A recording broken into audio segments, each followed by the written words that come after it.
Turning the Altair into a useful tool required a programming language so users could type their programs in rather than flipping switches. What it needed was a version of some big computer language like BASIC, only modified for the PC.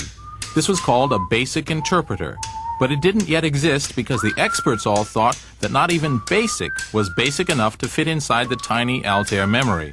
Yet again, the experts were wrong. Here comes the guy who solved the problem. 20 years after finishing the first microcomputer BASIC, Paul Allen is returning to Albuquerque for a celebration of that event, this time with his $15 million jet and 3-foot red carpet.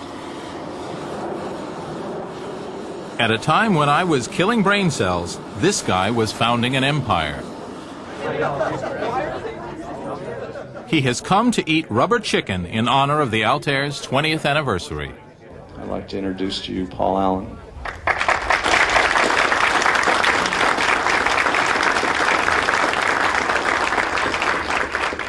Allen co-founded Microsoft with his younger buddy from high school, Bill Gates. One day in Boston, I was in Harvard Square, and I covered Popular Electronics with this thing that looked like what I'd been imagining. And so I grabbed it off the shelf, and I looked at it, and I bought it, and I ran back to Bill's dorm, and I think he was probably playing poker that night and usually losing money at that point. One of the few times when that's been the case. Paul showed that to me. Then, okay, here was a company that would be needing software. And he said, okay, well, we got to call these guys up and see if this thing is for real. We realized that things were starting to happen, and just because we'd had a vision for a long time of where this chip could go, what it could mean, that didn't mean the industry was going to wait for us while I stayed and finished my degree at Harvard.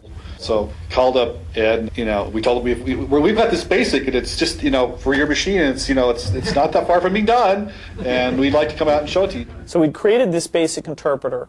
Paul took the paper tape and flew out. In fact, the night before, he got some sleep while I double-checked everything to make sure that we had it all right. But I had no idea what it was really going to be like to try to run the software. It had never been run on an actual computer before. He was very nervous about whether this would actually work. And he got to the office, and we all gathered around, and he put his fingers on the switches, and he loaded BASIC in with paper tape into the Altair. I was so nervous. It's not going to work. And it worked. And it came up. And it could do a few little simple things. And it was amazing when Paul called me up and said the thing had worked the first time. And of course it was incredibly fast. And it printed out memory size, and I think Bill said, well, it printed something. And so I said, yeah. Oh, that was unbelievable. The fact that it really worked was a breakthrough. Maybe there wouldn't be a Microsoft if the screen hadn't come alive. Who knows? It might all be quite different.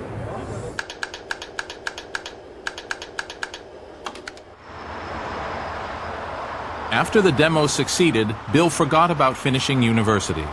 Afraid of missing his chance to dominate the new industry, he joined Allen in what was then the center of world microcomputing research, among the sleazy bars and gas stations of Albuquerque, New Mexico. And they lived across the street from Mitts in the Sundowner Motel, and the prostitutes and the drug dealers are out on the corner, and they were writing BASIC for the Altair computer, and gradually they actually started Microsoft here in Albuquerque. So we hired some of our high school friends basically to come down and stay with us in our apartment, which became very crowded. Well, we were pretty young. We started when I was 19, and so he just had a lot of energy. They worked really hard. They listened to really loud music. I could hardly stand to go in the software room sometimes because the music would be banging off the walls, mostly acid rock. We'd usually go out, eat pizzas, and then go out and watch action movies. They would work all night long, and there were days when Bill Gates would be sleeping on the floor in the software lab, and sometimes it would be Bill and these two other guys all, sitting on tables around the apartment with stacks and stacks of paper, right, converting to BASIC for the 8080.